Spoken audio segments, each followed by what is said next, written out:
नमस्कार साथियों। JSSC CGL के लिए नागपुरी सिलेबस को कवर करते हुए आज ये हमारा 10वां वीडियो क्लास है। जिस वीडियो क्लास में हम बनकेवरा भाग 1 के पद्य संकलन मतलब कविताओं को पढ़ रहे हैं। कुल 32 कविताओं में से हम लोगों ने 11 कविता को पढ़ लिया है, जिनके वीडियो का लिंक इस वीडियो के डिस्क्रिप्शन में दिया हुआ है। आप उन वीडियोस को देख करके पिछली कविताओं को समझ सकते हैं। आइए आज के इस वीडियो क्लास में हम 12th मतलब 12वां कविता को पढ़ते हैं। और ये जो 12वां कविता है वो है संगे चलब, जिसका अर्थ होता है साथ चलना, जिसे लिखा है लाल रणविजय नाथ साहदेव ने। इस कविता को लाल रणविजय नाथ साहदेव ने झारखंडी जनमानस की चेतना को जागृत करने और शोषण अत्याचार के विरुद्ध अपनी आवाज को बुलंद करने और झारखंड एक अलग राज्य की मांग करने के लिए उन्होंने इस कविता को लिखा था। पहले पद में कवि लिखते हैं, हिंदू और मुसलमान संसार क्रिस्तान संगे चलब सजनी भाई मजबूत होवी तभे हाथ। हिंदू का अर्थ है यहाँ पे हिंदू जाति से है, मुसलमान का अर्थ है यहाँ पे मुसलमान जाति से है, संसार यहाँ पर एक जाति है, क्रिस्तान जो है वो भी एक क्रिश्चियन जाति है।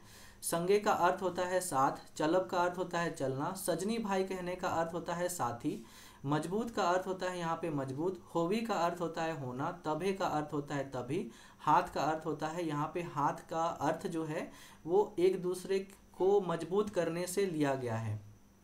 अब पहले पद में कवि क्या कहते हैं, तो इस पद में कवि कहते हैं कि जब हिंदू मुसलमान संसार क्रिश्चियन जब मिल करके चलेंगे, मिल करके रहेंगे, तभी हम सब मजबूत हो सकेंगे, ऐसा कवि लाल रणविजय नाथ साहदेव कह रहे हैं।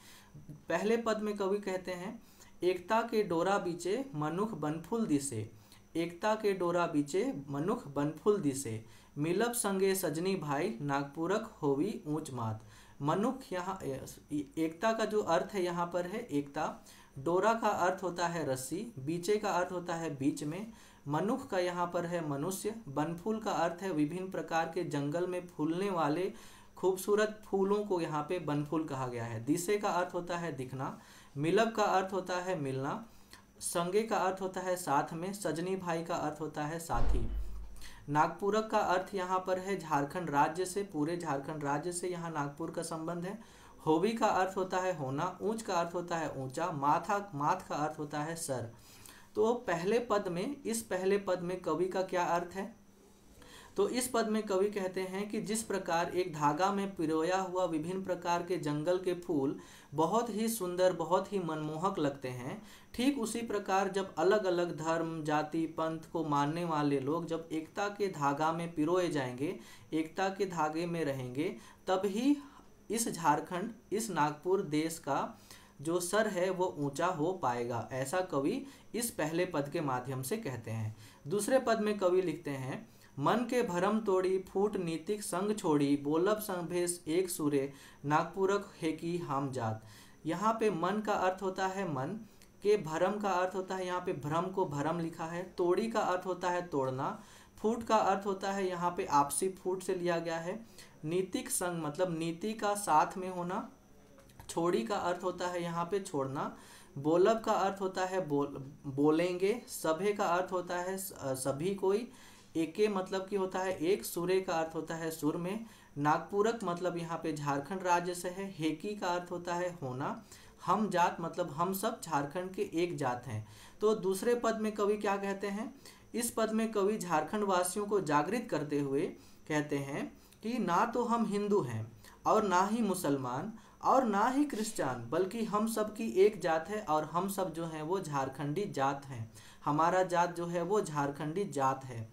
इसलिए मन के भ्रम को तोड़कर, फूट नीति को छोड़कर चलो हम सब एक साथ में अपनी आवाज को बुलंद करते हैं, ताकि हमारी आवाज लोगों तक पहुंच सके, गवर्नमेंट तक पहुंच सके और यहाँ के लोगों को उनका अधिकार मिल सके, ऐसा कवि लाल रणविजय नाथ साहदेव इस दूसरे पद के माध्यम से कहते हैं। अगले पद में कवि लिखते हैं, जय नागपुरक देश सुंदर सुखद भेष, सोना माटी सजनी भाई उपज बढ़ाओ दिन रात। यहाँ जय का अर्थ होता है जय, नागपुरक यहाँ पे झारखंड राज्य को कहा गया है, देश का अर्थ पूरे झारखंड राज्य को एक देश के रूप में कहा गया है, सुंदर का अर्थ है यहाँ पे सुंदर खूबसूरत, सुखद का अर्थ होता है जो खुशी देने वाला है, जो जो खुशी देने वाला भाव है उसे यहाँ पे सुखद कहा गया है।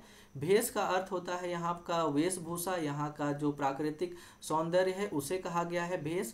सोना का अर्थ होता है सोना। माटी का यहाँ पर अर्थ है कि यहाँ झारखंड की जमीन से सोना जैसा विभिन्न प्रकार के खनिज मिलते हैं, इसीलिए यहाँ की मिट्टी को सोना कहा गया है। सजनी भाई कहने का अर्थ है साथी भाई।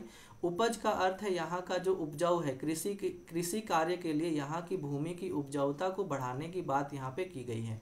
तो तीसरे पद में कवि क्या कहते हैं, तो इस पद में कवि कहते हैं कि जय हो नागपुरक, मतलब झारखंड देश का जय हो, जहाँ सुंदर सुखद भेष है, जहाँ का सुंदर सुखद भेष है। बहुत ही सिंपल यहाँ के लोग पहनना ओढ़ना बात करना, बहुत ही मनमोहक तरीके से बात करते हैं। यहाँ का जो वेशभूषा है वो भी बहुत मनमोहक है। तो जहाँ की माटी भी सोना है, वहाँ हम सब दिन रात मेहनत करेंगे और इससे अत्यधिक धन धान्य से संपन्न बनाएंगे, ऐसा कवि इस तीसरे पद के माध्यम से कहते हैं। आगे के पद में कवि लिखते हैं, त्यागी तपस्वी वीर पुरखा भी अधीर, जीव दिलय सजनी भाई बिरसा गणपत विश्वनाथ। तो त्यागी यहाँ पर है, त्याग देने वाले को कहा जाता है। तपस्वी जो तपस्या करते हैं, वीर जो वीर होते हैं। पुरखा का अर्थ होता है पूर्वज, भी अधीर का अर्थ होता है यहाँ पे हमारे पूर्वजों के लिए कहा गया है। जीव का अर्थ है यहाँ पर प्राण मतलब जान। देलय का अर्थ होता है देना। सजनी भाई कहने का अर्थ होता है साथी। बिरसा, यहाँ बिरसा भगवान को कहा गया है, बिरसा मुंडा को। गणपत राय को यहाँ पे कहा गया है। विश्वनाथ सहदेव को यहाँ कहा गया है। उसके बाद रणविजय नाथ सहदेव को भी यहाँ पे दिखाया गया है। ये तीनों जो है वो 1857 की जो क्रांति हुई थी झारखंड में उससे संबंधित हैं, और बिरसा भगवान जो है वो बिरसा उलगुलान से संबंधित हैं। दोहरात यहाँ पर अर्थ है दोहराना। आइजे से दिन रात, जागू सभे सजनी भाई, रणभेरी सगरे फुकात। तो पहले हम लोग इस चौथे पद का अर्थ समझ लेते हैं। चौथे पद में कवि कहते हैं कि हमारे पूर्वज बिरसा मुंडा, गणपत राय, ठाकुर विश्वनाथ सहदेव सभी त्यागी तपस्वी और वीर सपूत थे हमारे झारखंड राज्य के, जो सदा इस नागपुर की भूमि को स्वतंत्र कराने, यहाँ की लोगों को सुख संपत्ति देने और यहाँ के लोगों को उनका अधिकार दिलाने के लिए लड़ते रहे। और यहाँ तक उन्होंने लड़ा कि उन्होंने अपनी जान की, अपने प्राण का इस धरती के लिए न्यौछावर कर दिया, अपने प्राणों की इस धरती के लिए आहुति दे दी। तो इसीलिए कवि लाल रणविजय नाथ सहदेव ने उन्हें त्यागी तपस्वी और वीर कहा है। अगला जो पद है पांचवा पद, उसमें कवि लिखते हैं रणविजय दोहरात, मतलब कवि अपने आप को यहाँ पे कह रहे हैं रणविजय। दोहरात का अर्थ होता है दोहराते हैं। आइजे से दिन रात, आज से ही दिन रात। जागू सबे सजनी भाई, सभी कोई जाग जाइए। रणभेरी सगरे फुकात, रणभेरी का अर्थ होता है जो युद्ध के समय, युद्ध के शुरू होने से पहले जो एक शंख के समान यंत्र होता है उसे बजाया जाता है, उसे रणभेरी कहा जाता है, जिसके बाद बजने के बाद में युद्ध शुरू हो जाता है।